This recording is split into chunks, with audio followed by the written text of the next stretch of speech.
In India, nuclear energy development began with the objectives of peaceful uses of atomic energy in improving the quality of life of the people and to achieve self-reliance in meeting the energy needs. The commercial nuclear power program started in 1969 with the operation of TAPS 1 and 2 BWR currently shares about 3% country's installed capacity, thus playing a complementary role in meeting the country's energy demand. However, in long term, it is expected to play a significant role in meeting the huge electricity demand of the country. Incidentally, India is not a very energy resource rich country. Currently, the India's energy resource base status suggests the optimal mix of all the available energy resources to meet its growing demand of electricity, which is projected to be about 800 gigawatts by 2032 and 1300 gigawatt by 2050. In this chapter, we will focus on the following: advantages and disadvantages of nuclear power, how secure nuclear plants are in India.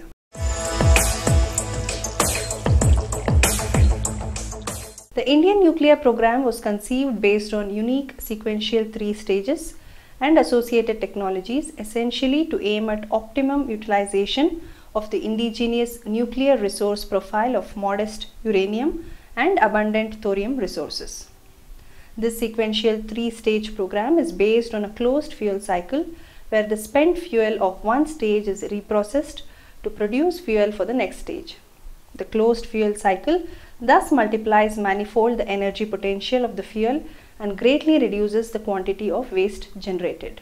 The integrated energy policy of the country projects the need for an installed capacity of about 778 gigawatts by the year 2032 for a growth rate of 8%, of which nuclear power is envisaged to be about 63 gigawatts by 2032. However, given India's energy resource profile, it is inevitable that the long-term electricity needs have to come from nuclear energy. Thus, capacity addition in line with the 3-stage program of FBRs for the multiplier effect and followed by thorium-based systems for long-term sustainability of the capacity need to be pursued vigorously, while LWRs based on international cooperation will play an important role in the near term. The integration of LWRs into the 3-stage program, when spent fuel of LWRs is reprocessed to fuel the down-the-line FBRs, is crucial for meeting the long-term electricity requirements.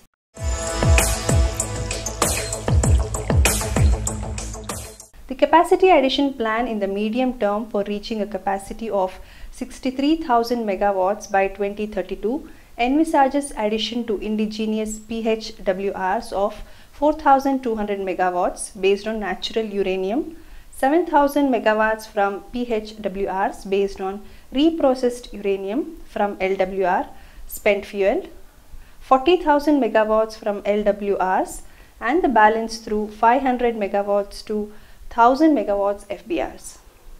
Other reactors like the Advanced Heavy Water Reactor AHWR, a technology demonstrator for thorium utilization, and Indian LWR under development are also planned.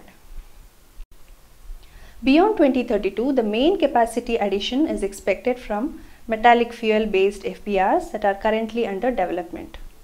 The first of these reactors is expected to come online in the next 2 decades.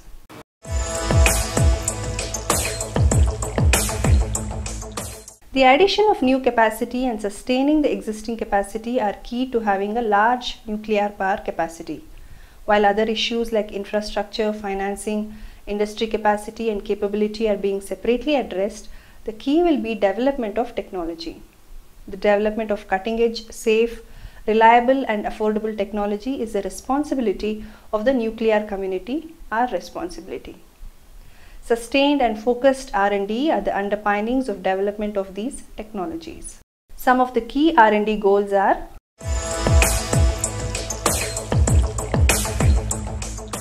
metallic FBRs are key to providing the multiplier effect as they have a low doubling time. It is thus crucial to ensure the successful development of the metallic fuel FBR and its fuel cycle facility, including pyrochemical reprocessing for low out-of-pile time of the fuel.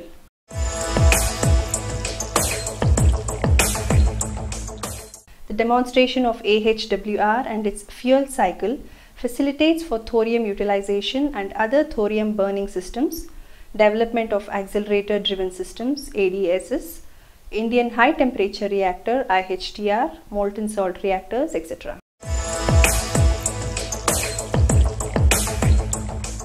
Sustainability of nuclear power depends on management of waste. Thus, advanced technologies in partitioning and conditioning as well as disposal, including deep geological depository development, are priority area.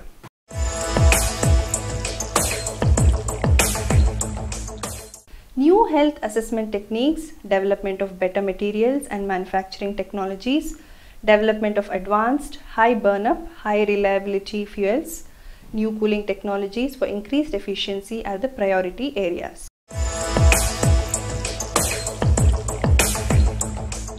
One of the great advantages of using nuclear energy is the ratio of the amount of fuel used and the energy obtained. This also translates into savings in transport, waste, etc. As an alternative to fossil fuels as carbon oil would avoid the problem of so-called global warming, coal is believed to have an important influence that change global climate. Improve the quality of the air we breathe with all this would imply the decline of disease and quality of life. On this last point, it should be noted that it really has a major influence on global warming are emissions from road transport and that generated by power generation fuels. Fossils are relatively few.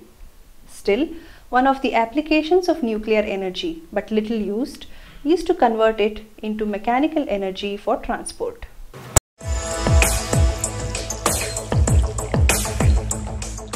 Less uranium is needed to produce the same amount of energy as coal or oil, which lowers the cost of producing the same amount of energy. Uranium is also less expensive to procure and transport, which further lowers the cost.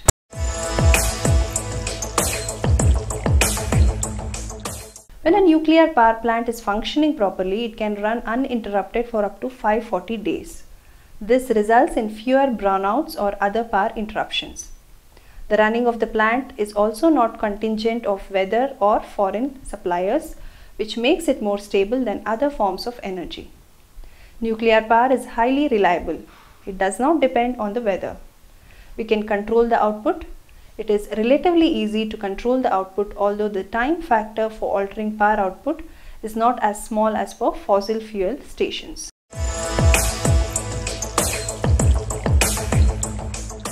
While nuclear energy does not have some emissions, the plant itself does not give off greenhouse gases. Studies have shown that what life cycle emissions that the plants do give off are on par with renewable energy sources such as wind power. This lack of greenhouse gases can be very attractive to some consumers.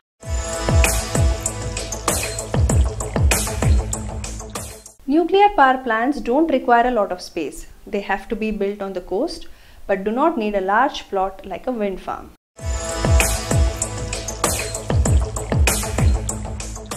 It does not produce smoke particles to pollute the atmosphere. It doesn't contribute to carbon emissions. No CO2 is given out. It therefore does not cause global warming. Thus, it is environmentally clean and has very little greenhouse gas emission.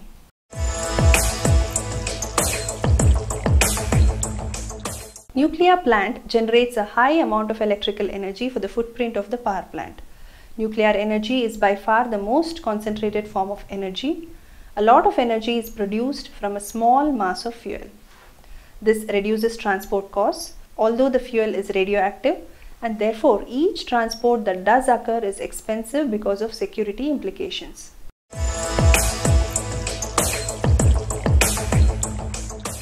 Technology and materials already exist to build nuclear power plants.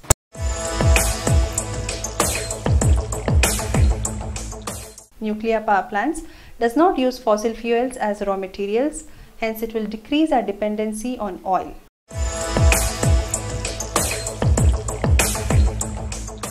Nuclear power is sustainable and projected for as long as thousands of years.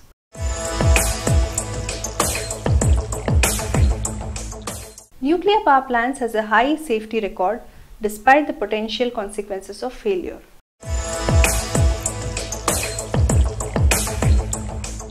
Nuclear power development will help further our knowledge of nuclear science. Currently, electricity generation is by nuclear fission reactions, but if nuclear fusion as practicable, provide the following advantages. Would get a fuel source inexhaustible. In the reactor would avoid accidents by chain reactions that occur in the fissions. Waste generated is much less radioactive. Despite potential drawbacks and the controversy that surrounds it, nuclear energy does have a few advantages over some other methods of energy production.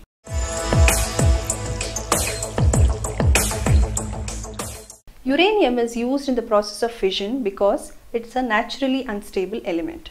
This means that special precautions must be taken during the mining, transporting and storing of the uranium as well as the storing of any waste product to prevent it from giving off harmful levels of radiation.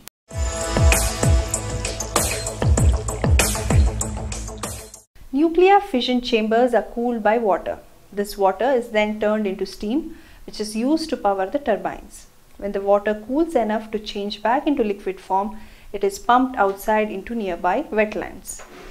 While measures are taken to ensure that no radiation is being pumped into the environment, other heavy metals and pollutants can make their way out of the chamber.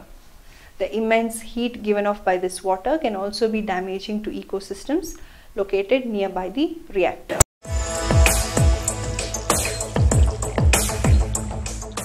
Nuclear reactors are built with several safety systems designed to contain the radiation given off in the fission process. When these safety systems are properly installed and maintained, they function adequately. When they are not maintained, have structural flaws or were improperly installed, a nuclear reactor could release harmful amounts of radiation into the environment during the process of regular use. If a containment field were to rupture suddenly, the resulting leak of radiation could be catastrophic.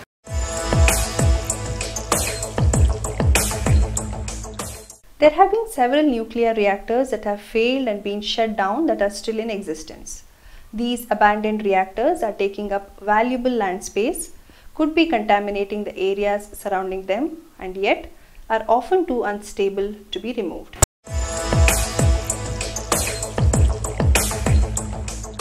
When the uranium has finished splitting, the resulting radioactive byproducts needs to be removed. While recycling efforts of this waste product have been undertaken in recent years, the storage of the byproduct could lead to contamination through leaks or containment failures. The waste produced by nuclear reactors needs to be disposed of at a safe place since they are extremely hazardous and can leak radiations if not stored properly. Such kind of waste emits radiations from tens to hundreds of years. The storage of radioactive waste has been a major bottleneck for the expansion of nuclear programs. The nuclear waste contain radioisotopes with long half-lives. This means that the radioisotopes stay in the atmosphere in some form or the other. These reactive radicals make the sand or the water contaminated. It is known as mixed waste. The mixed waste cause hazardous chemical reactions and leads to dangerous complications. The radioactive wastes are usually buried under sand and are known as vitrification. But these wastes can be used to make nuclear weapons.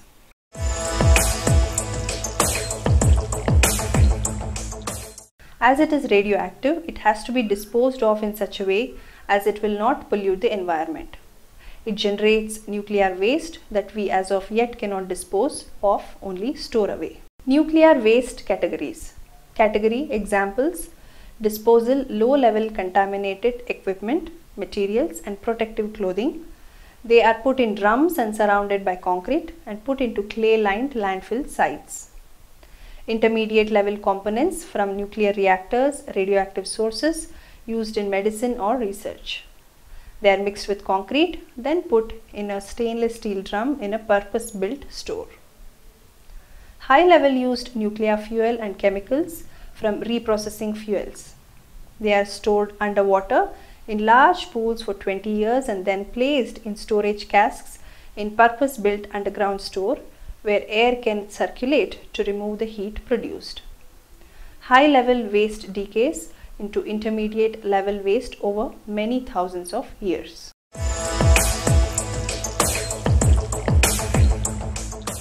While so many new technologies have been put in place to make sure that such disasters don't happen again, like in the once Chernobyl or more recently Fukushima, but the risks associated with them are relatively high.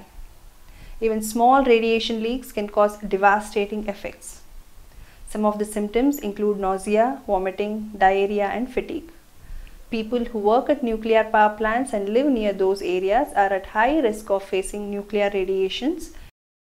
Nuclear accidents can spread radiation-producing particles over a wide area. This radiation harms the cells of the body, which can make humans sick or even cause death. Illness can appear or strike people years after they were exposed to nuclear radiation, and genetic problems can occur too.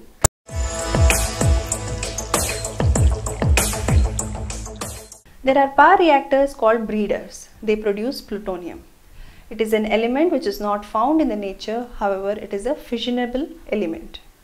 It is a byproduct of the chain reaction and it is very harmful if introduced in the nature. It is primarily used to produce nuclear weapons. Most likely it is named as dirty bomb.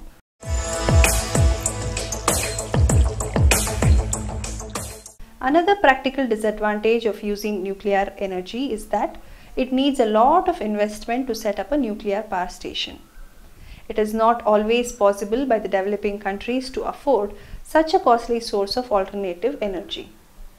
Nuclear power plants normally take 5 to 10 years to construct, as there are several legal formalities to be completed, and mostly it is opposed by the people who live nearby.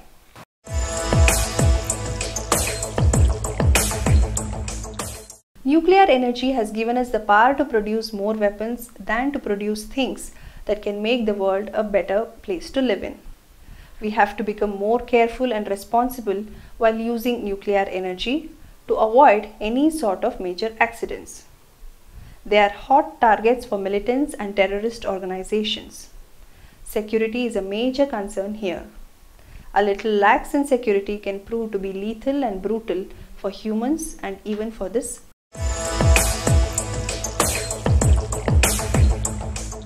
Eutrophication is another result of radioactive waste. There are many seminars and conferences being held every year to look for a specific solution, but there is no outcome as of now. Reports say that radioactive waste take almost 10,000 years to get back to the original form.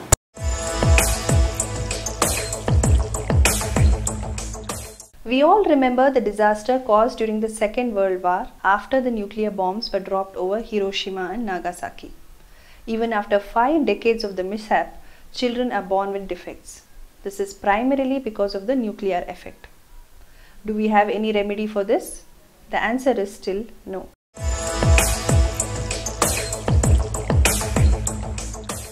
Unlike fossil fuels, which are available to most of the countries, uranium is a very scarce resource and exists in only few of the countries. Permissions of several international authorities are required before someone can even thought of building a nuclear power plant.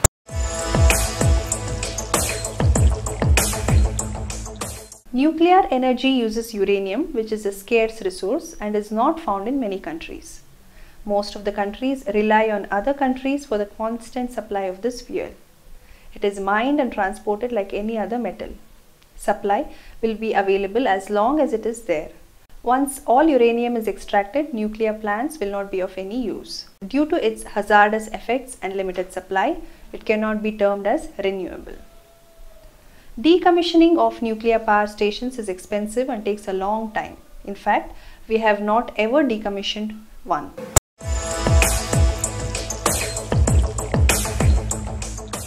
Nuclear power plants are still very unpopular in the public eye due to environmental impact and threats they pose on the living beings.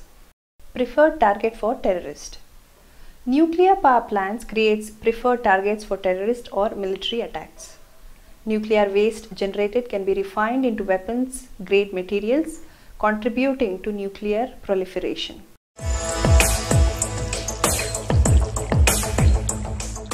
India currently has 20 nuclear reactors in operation and their safety record is far from clean. In February 2011, with the threat of a nuclear meltdown hovering over Japan's shattered Fukushima nuclear plant, proposed nuclear plants like Jaitapur and Kundankulam are now at the epicenter of the nuclear debate. The debate is around two basic questions: are nuclear plants accident proof and whether this form of energy is worth the enormous risk.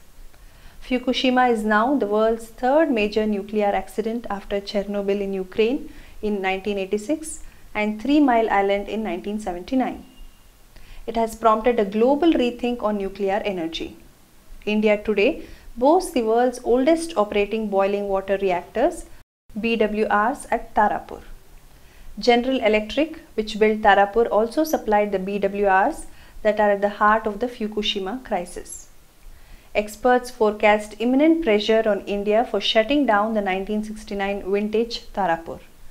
Let's assume it is August 2022 and the 9,900 megawatt Jaitpur nuclear power station in Maharashtra's Ratnagiri district is fully functional. An earthquake measuring 8 on the Richter scale hits the coast, rupturing reactor pipes. Radiation starts seeping into the atmosphere.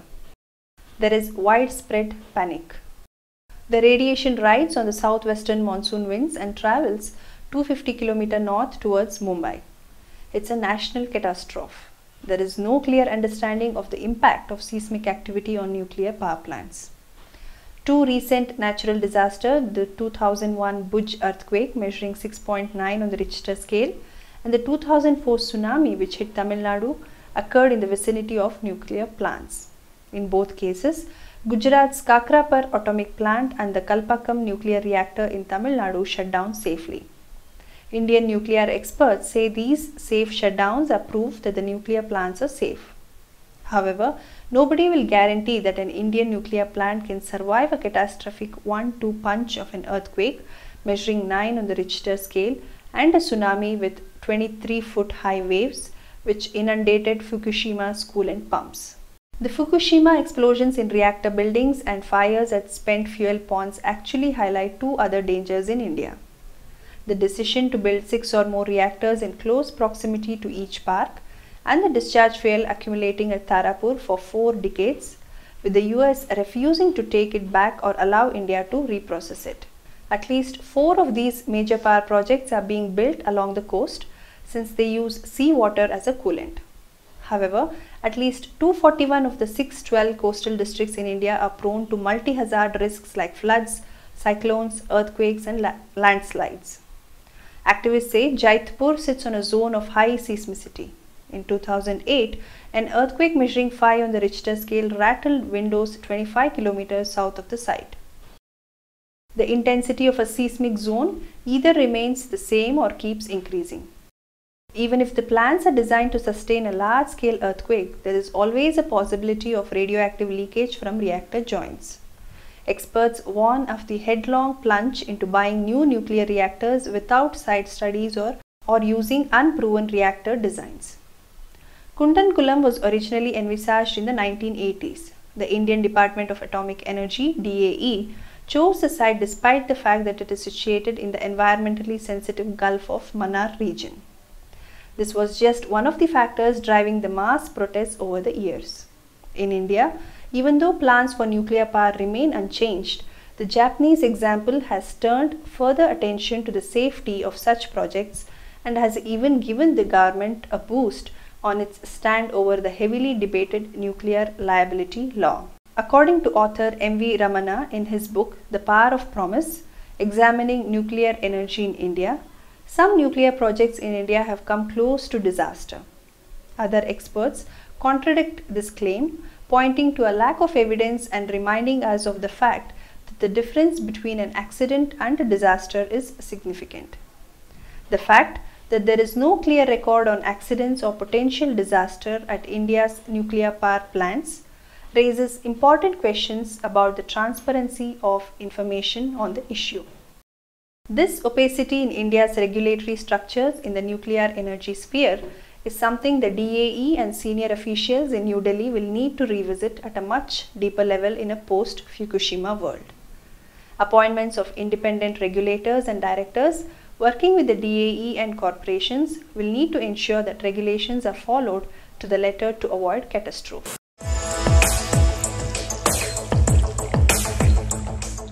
Indian nuclear power program has been developed and successfully deployed with indigenous efforts, thus placing the country in elite club of countries possessing advanced nuclear technology.